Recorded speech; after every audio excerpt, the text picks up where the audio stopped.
So let's go back to your childhood, because I think many people have had experiences growing up where how they were was not validated. Exactly. So they kind of hid away, right. and they put themselves away, and maybe they felt they had no choice. Right. So that maybe they felt their power was taken away from them. I mean, it's very common. Yeah, I think would certainly say in that our generation. I've read statistics that something like more than 90% of adults had dysfunctional childhoods. If you go in and really look at the dynamics when somebody that says were to me, going on, "Oh, my childhood was so happy," I'm like, "Really?" Well, I've worked with clients like that, and if you start asking the right questions, you find out, well, it might have looked good on the outside, but there were other things going on the inside. Going on there? And the reason for that is that, again, we aren't coming here to have fun. We are coming here to learn and evolve. And we make soulmate agreements with the people who are going to be the big players in our life. So, for example,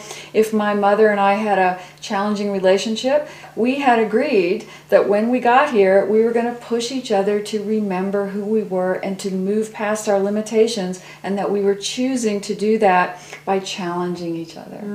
Well, that's good, because then you can really, because just like if you're in the boxing ring, right? Right. But you can't box by yourself. Exactly right. You need the other person. And so this person who's come in, really, you've agreed to be in the ring together and be stronger. And what they're doing for you is they are putting in your face all the limited beliefs that you've wanted to get rid of in your own soul, but haven't been able to break through. And so when somebody powerful says in your life, you can't succeed, you're not good enough, you're not smart enough, at first you cower back and go, oh, wow, right, I've always kind of known that. And then you finally go, no, I'm tired of hearing that. I'm tired of living with that. And you finally, it's almost anger that finally gets you to break through it. And that's when you begin to own your power and wake up. And if that negative voice hadn't been there, just like a thorn in your shoe, irritating you and forcing you to examine things, you might never have had that emphasis, that energy to wake up. And to push past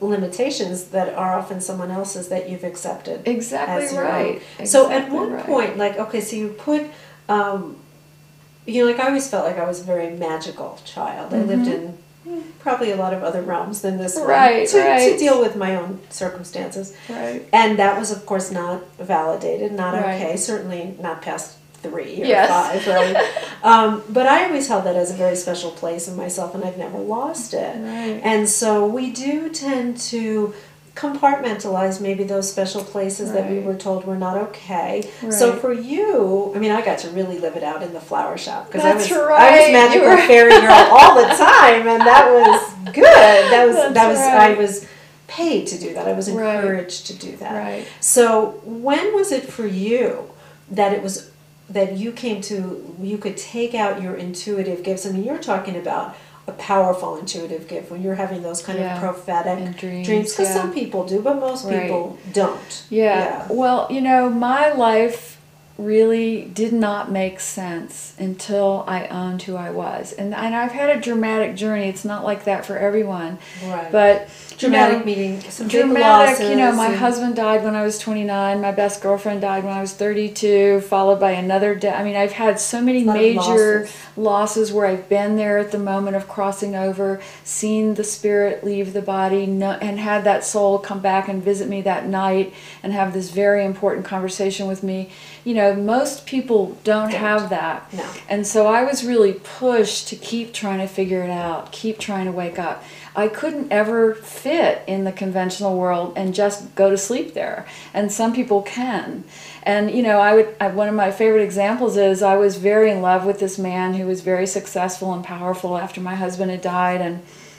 And he's a well-known businessman, and I thought, oh, this is it, my dream relationship, and he's going to take care of me forever. I won't have to work, the little dream of the Southern girl growing up in the 50s. Every girl in the 50s. And so things would go smoothly, and then something would happen. Like, for example, we took a little vacation to Mexico, and we're in a resort, a nice resort on the water, and an apparition appears in the middle of the night, literally a man. To this day I can still see it, a vision. I'm not even clear what it was, but all of a sudden I'm sleeping, and a man who I can still see clearly jumps over the balcony into our room and stands in the bedroom and goes, "Sue," like he had to say something to me and he knew who I was. It was so clear and so real that I was screaming at the top of my lungs. We were in Mexico. I didn't know anyone there who looked like that, you know, and he knew me, and I was like, ah! And my boyfriend woke up and was so terrified by the whole thing and went around closing doors, believed me, looked at me, and knew something had really happened. Sure. And at the time, I didn't even know enough to say, well, that was somebody's departed loved one, and they had a message for me.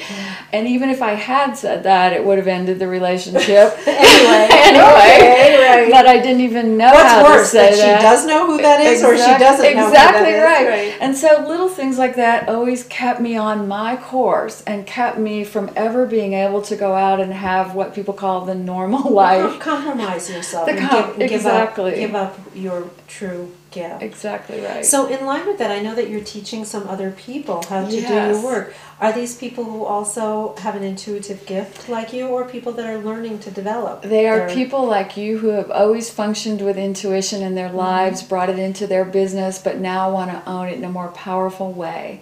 And so I'm training people to do what I do.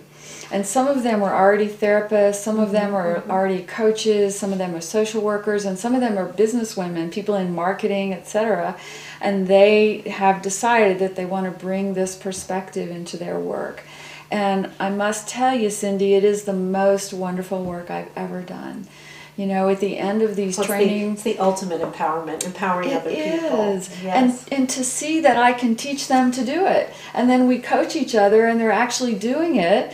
And it's the most amazing experience to have people say, I can really do this. I can help people. I can use my intuition and the numbers and help people see their journey. And I can make my living this way. Yes. So you've just thrown a big boulder in the lake, and the ripple effect is really, really big. That's right. This is and great. I love it. I feel so grateful to be able to teach this to people. And is it, so how do you do it? Is it online? I do a webinar because I have people from all over the world, literally, who take the class with me. I had a woman from London, a woman from Australia. And so is it on the phone? So we're all on the phone and on the computer, and they see my computer screen and they hear me on the phone, and so we're all connected by phone. And then we partner up and do phone coaching after I teach a certain technique, and then we come back to the webinar. And I'm using the numbers and the intuition and just a whole package of little things like tricks that I've put together to teach people how to do this. So let's go back at this again, this intuition thing, because there's so much resistance to this in our culture. So people will say, well, how do I know that's just not my imagination? Right, and that's a great question, because even when people are starting out to own their intuition, the first question is, did I just imagine that, or did that really happen? And even a dream that you have, you wake up going, what was that? You know? And so literally, to understand that you have to start embracing that intuitive part of you, the right brain consciousness, in little ways so that you begin to learn how it works. Here's an example. When you're about to get dressed to go to a party, you see yourself putting on, you think, oh, I was going to wear that blue silk dress. Yeah, that's what I should do. And then you close your eyes and picture yourself wearing that blue silk dress, and your intuition is going to come up from inside of you and give you a feeling about if that feels right or not. Right. And then you go, no, it doesn't feel right. Let me see something else. Upset tummy or nervousness? When it's right, you feel almost giggly. You smile, you feel kind of energized. It just feels right. And when it's wrong, you just feel kind of tired, maybe anxious, just heavy, dull. Right. Yeah. And so you go, oh no, I thought I was supposed to wear that, but not that. And so as you practice with little things like that. You know what I do with that I've been doing that a lot lately is, should I go somewhere? Oh, that's perfect. Like,